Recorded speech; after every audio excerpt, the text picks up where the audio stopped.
నమస్తే welcome to our channel నేను మీ సిరి కేంద్రంలో బీజేపీ ఓడిపోతుందని చెప్పి ప్రశాంత్ కిషోర్ అయితే చంద్రబాబు నాయుడుకి ఇన్ఫర్మేషన్ ఇచ్చారు. సో ఇందులో ఎంతవరకు వాస్తవం ఉందనేది మనతో చర్చించడానికి మనతో పాటు ఉన్నారు senior journalist political analyst CS Rao garu. నమస్కారం సార్. నమస్తే సిరి. సార్ ఇప్పుడు నడుస్తున్న చర్చ ఏంటంటే కేంద్రంలో బీజేపీ ఓడిపోతుందని చెప్పేసి ప్రశాంత్ కిషోర్ గారు మన చంద్రబాబు నాయుడు గారికి ఒక ఇన్ఫర్మేషన్ అయితే ఇచ్చారని చెప్పేసి సమాచారం. సో ఇది నిజమే అంటారా సార్? ఒకటేందంటే చంద్రబాబు నాయుడు ప్రశాంత్ కిషోర్ కలిశారు. దాదాపు 2.5 గంటల నుంచి 3 గంటల వరకు వాళ్ళిద్దరి మధ్య ముఖాముఖి చర్చ అయితే జరిగింది. వాళ్ళిద్దరు కలిశారంటే డెఫినెట్గా రాజకీయపరమైన అంశాల గురించే ప్రస్తావనకు వచ్చి ఉంటుంది, మరొక అంశాలు వచ్చి ఉండవు. అది కూడా జాతీయ స్థాయి రాజకీయాలతో పాటు రాష్ట్ర స్థాయి రాజకీయాల గురించి కూడా చర్చ వచ్చి ఉంటుంది. ప్రత్యేకించి ప్రశాంత్ కిషోర్ ఈ మధ్యకాలంలో జాతీయ స్థాయిలో ఉండేటువంటి రాజకీయాల గురించే చర్చిస్తూ ఉన్నారు. ఆయన రాబోయేటువంటి రోజుల్లో బీజేపీకి ప్రత్యామ్నాయంగా ఒక కూటమిని ఏర్పాటు చేయాలి, నరేంద్ర మోడీని గద్దె దింపాలి అనేది ఆయన అల్టిమేట్ టార్గెట్గా పెట్టుకున్నారు ప్రశాంత్ కిషోర్. దాంట్లో భాగంగా ఆయా రాష్ట్రాల్లో ఉన్నటువంటి బలమైనటువంటి పార్టీలని ఏకం చేసేటువంటి ఆలోచనతో ఆయన ముందడుగులు వేస్తూ ఉన్నారు. అందుకే చంద్రబాబు నాయుడు కలిసిన సందర్భంగా ఆయన తెలుగుదేశం పార్టీకి ఇక నుంచి పనిచేయబోతున్నారా, అందుకే చంద్రబాబు నాయుడిని కలిశారా అనేటువంటి ఓ ప్రశ్నలు ఉత్పన్నమైనవి. జగన్మోహన్ రెడ్డితో డిటాచ్ అయిపోయి ఇక నుంచి చంద్రబాబు నాయుడుతో ఆయన ఉండే అవకాశం ఉంది, ఇలాంటివన్నీ కూడా వినిపించాయి. కానీ ఆయన ఏంటంటే జాతీయ స్థాయి రాజకీయాలను మార్చేటువంటి ప్రయత్నం, జాతీయ స్థాయిలో నరేంద్ర మోడీకి ప్రత్యామ్నాయంగా ఒక బలమైనటువంటి కూటమిని ఏర్పాటు చేసేటువంటి దిశగా అడుగులు వేస్తూ ఉన్నారు. అందులో భాగంగా ఆంధ్రప్రదేశ్ ఆయన వచ్చారనేది కూడా ఒకటి వినిపిస్తుంది. జాతీయ స్థాయిలో గుర్తింపు కలిగినటువంటి లీడరు చంద్రబాబు నాయుడు. గతంలో అనేక సందర్భాల్లో నేషనల్ ఫ్రంట్ కానీ, యునైటెడ్ ఫ్రంట్ కానీ, తర్వాత ఎన్డీఏని నడిపించినటువంటి అనుభవం కానీ చంద్రబాబు నాయుడుకి ఉంది. సో బహుశా నేను అనుకోవటం జాతీయ స్థాయిలో అందరినీ కూడగట్టేటువంటి ప్రయత్నంలో భాగంగా చంద్రబాబు నాయుడిని కలవడానికి వచ్చారా అని అంటే ఆయన చెప్పింది కూడా అదే. నేను చంద్రబాబు నాయుడిని కట్టసిగా కలవడానికి వచ్చాను, ఆయన సీనియర్గా ఉన్న లీడరు, సీనియారిటీ ఉంది, అందుకే నేను కలవడానికి వచ్చానని చెప్పారు తప్ప నేను రాబోయే రోజుల్లో తెలుగుదేశంతో పాటు కలిసి పనిచేస్తాను, లేదంటే తెలుగుదేశం మనకి రాజకీయ వ్యూహకర్తగా వ్యవహరిస్తాను అనేది చెప్పలా. ఎందుకంటే ప్రశాంత్ కిషోర్ ఎప్పుడో చెప్పేశారు, ఇక నేను రాజకీయ వ్యూహకర్తగా వ్యవహరించను ఏ పార్టీకి అని చెప్పి ఎప్పుడో చెప్పేశారు. చెప్పి ఆయన కొత్త పార్టీ పెట్టుకొని బీహార్లో పాదయాత్ర కూడా చేశారు. ఆల్ ఆఫ్ సడన్గా 2024 లోక్సభ ఎన్నికలకి 2025 జరగబోయేటువంటి బీహార్ అసెంబ్లీ ఎన్నికలు నేను దూరంగా ఉంటానని చెప్పి ఆయన ప్రకటించేశారు. ట్విట్టర్లో కూడా ట్వీట్ చేశారు. ఆ ట్వీట్ చేసిన మరుసటి రోజే చంద్రబాబు నాయుడు దగ్గరికి వచ్చారు. అంటే జాతీయ స్థాయిలో రాజకీయాల్ని ప్రభావితం చేయాలి అనేటువంటి ఒక ఆలోచనతో ఆయన ఉన్నారని చెప్పి మాకు ఒక అభిప్రాయానికి రావచ్చు మనం. సో అందులో భాగంగానే చంద్రబాబు నాయుడిని కలిశారేమో అని చెప్పి, చంద్రబాబు నాయుడిని కలిసిన సందర్భంగా జాతీయ స్థాయి రాజకీయాల గురించి ప్రస్తావించారు అని చెప్పి మనకు విశ్వసనీయంగా ఉండవల్లి వర్గాల నుంచి తెలుస్తోంది. ఏంటనంటే రాబోయేటువంటి ఎన్నికల్లో 2024 లోక్సభ ఎన్నికల్లో గతంలో మాదిరిగా నరేంద్ర మోడీ ప్రభ లేదంటే నరేంద్ర మోడీ హవా కొనసాగేటువంటి అవకాశం లేదు. ప్రత్యామ్నాయ కూటమి అధికారంలోకి వచ్చేటువంటి అవకాశం ఉంది. ఉత్తర భారతదేశంలో వాళ్ళకి కనుక బీజేపీ కనుక 100 సీట్లు రాకపోతే, కనీసం 100 సీట్లు రాకుండా తగ్గితే కనుక డెఫినెట్గా ప్రత్యామ్నాయ కూటమి రాబోయేటువంటి రోజుల్లో అధికారంలోకి వచ్చేటువంటి అవకాశం ఉంది. దక్షిణ భారతదేశంలో ఎక్కడా కూడా బీజేపీ బలంగా లేదు అనేటువంటి ఒక ఫీడ్బ్యాక్ చంద్రబాబు నాయుడుకి ఇచ్చినట్టు తెలుస్తుంది. ఆ ఫీడ్బ్యాక్ ఎందుకు ఇచ్చారు, ఇవ్వాల్సినటువంటి అవసరం ఏమొచ్చింది చంద్రబాబు నాయుడికి అని క్వశ్చన్ వేసుకుంటే, చంద్రబాబు నాయుడు యొక్క అవసరం ప్రత్యామ్నాయ కూటమికి ఉంది అని చెప్పి భావించి ఉండవచ్చు ప్రశాంత్ కిషోర్.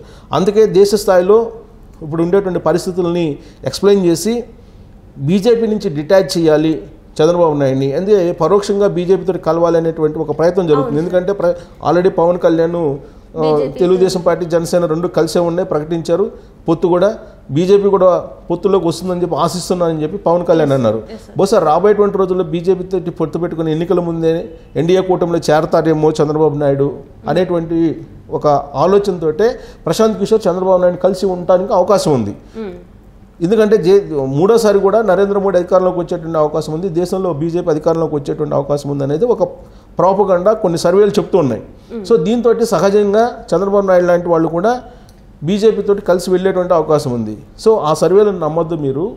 దేశవ్యాప్తంగా వ్యతిరేకమైనటువంటి గాలి వీస్తుంది నరేంద్ర మోడీకి, కాబట్టి ప్రత్యామ్నాయ కూటమి వచ్చేటువంటి అవకాశం ఉంది. దాంట్లో మీరు కీ రోల్ పోషించాలి అనేటువంటి ఒక సంకేతాలు ఇచ్చేటువంటి క్రమంలో ఉత్తర భారతదేశంలో కనీసం 100 స్థానాలు రాకపోతే బీజేపీకి రాబోయేటువంటి రోజుల్లో బీజేపీ అధికారంలోకి రాదు అనేటువంటి ఒక ఫీడ్బ్యాక్ ఇచ్చారని తెలుస్తుంది.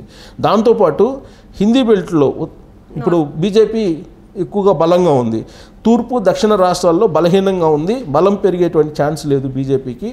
అని చెప్పారు. ఎక్కడెక్కడ రాష్ట్రాలు? బెంగాల్, పశ్చిమ బెంగాల్లో ఆల్రెడీ అక్కడ తృణమూల్ కాంగ్రెస్ ఉంది అధికారంలో, మమతా బెనర్జీ అధికారంలో ఉన్నారు, అక్కడ బలంగా ఉంది తృణమూల్ కాంగ్రెస్. అలాగే ఒడిశాలో ఆల్రెడీ బీజేపీ తోటి ఉన్నారు అక్కడ ఉండేటువంటి పార్టీ. అయినా కానీ రాబోయేటువంటి రోజుల్లో ఆ పార్టీ కూడా కొంచెం దూరం అయ్యేటువంటి అవకాశం ఉందనేది ప్రశాంత్ కిషోర్ ఇచ్చినటువంటి ఫీడ్బ్యాక్. ఇక ఏపీ, ఆంధ్రప్రదేశ్లో కానీ, తమిళనాడులో కానీ, కర్ణాటకలో కానీ, కేరళలో కానీ బీజేపీ బలహీనపడింది అనేది ప్రశాంత్ కిషోర్ చెప్పేటువంటి ఒక మాట చంద్రబాబు నాయుడుకి ఇచ్చినటువంటి ఒక ఫీడ్బ్యాక్ అని చెప్పి ఇప్పుడు రాజకీయ వర్గాల్లో చర్చ జరుగుతుంది. కర్ణాటకలో ఆల్రెడీ అధికారాన్ని కోల్పోయింది.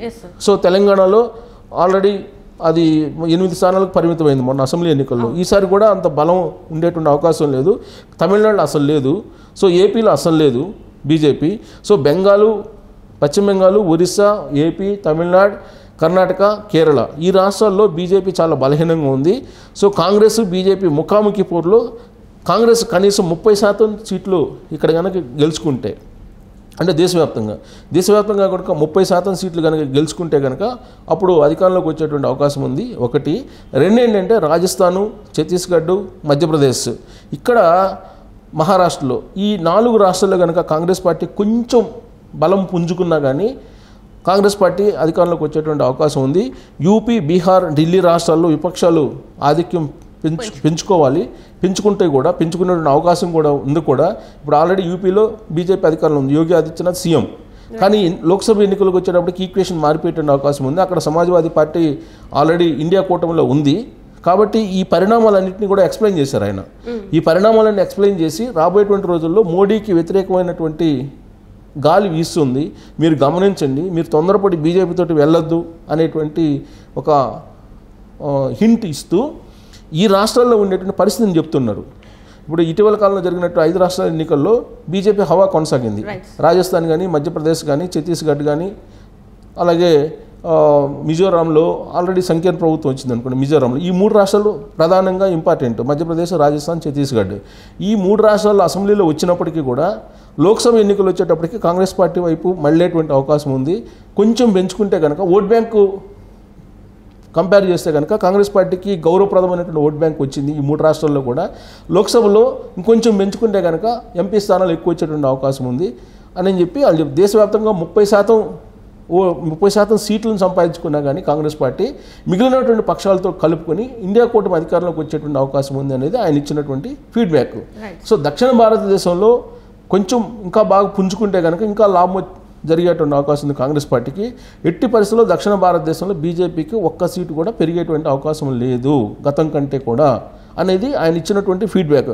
ఇలాంటి సందర్భంలో మీరు ఇండియా కూటమికి దగ్గర అయితే రాబోయేటువంటి రోజుల్లో నరేంద్ర మోడీని గద్దె దించవచ్చు అనేటువంటి ఒక ఫీడ్బ్యాక్ ఇచ్చారని చెప్పేసి ఒక రాజకీయ వర్గాల్లో జరుగుతున్నటువంటి చర్చ. అందుకే ప్రశాంత్ కిషోర్ వచ్చారు, ఉండవల్లి వచ్చి చంద్రబాబు నాయుడు కలిశారు అని చెప్పి తెలుస్తుంది. చంద్రబాబు నాయుడు కలవడానికి లోకేష్ ద్వారా లైజనింగ్ చేసుకొని ప్రశాంత్ కిషోరే వచ్చాడు అనేది కూడా వినిపిస్తుంది. ఎందుకంటే బీహార్కు సంబంధించి బీహార్ రాష్ట్రంలో ఉండేటువంటి అక్కడ రాజకీయాలను కనుక గమనిస్తే బీహార్లో అక్కడ ఉండేటువంటి నితీష్ కుమార్ సీఎం. సో నితీష్ కుమార్కి చంద్రబాబు నాయుడుకి మంచి సన్నిహితమైనటువంటి సంబంధాలు ఉన్నాయి. సో పైగా ఈయన ఈసారి బీజేపీ కాకుండా నితీష్ కుమారే అక్కడ రావాలి అనేది కోరుకుంటున్నాడు ప్రశాంత్ కిషోర్. సో బీజేపీ కాకుండా ఎవరు వచ్చినా పర్లేదు అనేది ప్రశాంత్ కిషోర్ యొక్క ఆలోచనగా ఇప్పుడు ఉంది. ఆయన ఆ మేరకు అడుగులు వేస్తున్నారు. సో అందుకు లోకేష్ ద్వారా లోకేష్ని కలుపుకొని ఆయన వచ్చాడు చంద్రబాబు నాయుడిని కలవడానికి, జస్ట్ కట్టసి మీటింగ్ అని చెప్పి ఆయన చెప్తున్నాడు. సో తన టీం అయితే వైఎస్ఆర్ కాంగ్రెస్ పార్టీ పనిచేస్తుందని కూడా ట్వీట్ చేశారు. మళ్ళీ ఆయన వెళ్ళిన తర్వాత చంద్రబాబు నాయుడు మీట్ అయ్యి వెళ్ళిపోతూ ఐపాక్ ఒక ట్వీట్ చేసింది వెళ్ళిపోయిన తర్వాత, నేను జగన్మోహన్ రెడ్డితో ఉన్నాం, జగన్మోహన్ రెడ్డికి రాజకీయ వ్యూహాలను రచిస్తున్నాం అని చెప్పి. ఆల్రెడీ ఇప్పుడు జగన్మోహన్ రెడ్డికి ప్రశాంత్ కిషోర్ యొక్క శిష్యుడే రాజకీయ సలహాలు సూచనలు ఇస్తున్నారు. ఆయన ఋషిరాజ్ సింగ్. అలాగే ప్రశాంత్ కిషోర్ టీంలో సహచరునిగా గతంలో ఉన్నటువంటి రాబిన్ శర్మ తెలుగుదేశం పార్టీకి వ్యూహకర్తగా కూడా ఉన్నారు. సో కాబట్టి ఇప్పుడు ఆయన దేశ రాజకీయాల గురించి చర్చించడానికి చంద్రబాబు నాయుడు దగ్గరికి వచ్చారనేది ఒకటి వినిపిస్తుంది. రాబోయేటువంటి రోజుల్లో ఇటు పరిస్థితుల్లో నరేంద్ర మోడీ 3వసారి పీఎం అయ్యేటువంటి అవకాశం లేదు, ఎదురుగాలు వీస్తుందని చెప్పి హింట్ ఇవ్వడానికి చంద్రబాబు నాయుడుకి వచ్చారని రాజకీయ వర్గాల్లో నడుస్తున్నటువంటి చర్చ. ఇది వాటి చర్చ. ఒకవేళ పీకే స్ట్రాటజీస్ కనుక పనిచేస్తే చంద్రబాబు నాయుడు గారు బీజేపీలోకి వెళ్తారా వెళ్ళరా అనేది అయితే తెలుస్తుంది. సో ఇది తెలియాలంటే మనం ఇంకొంత సమయం మాత్రం వేచి చూడాల్సిందే. Thank you.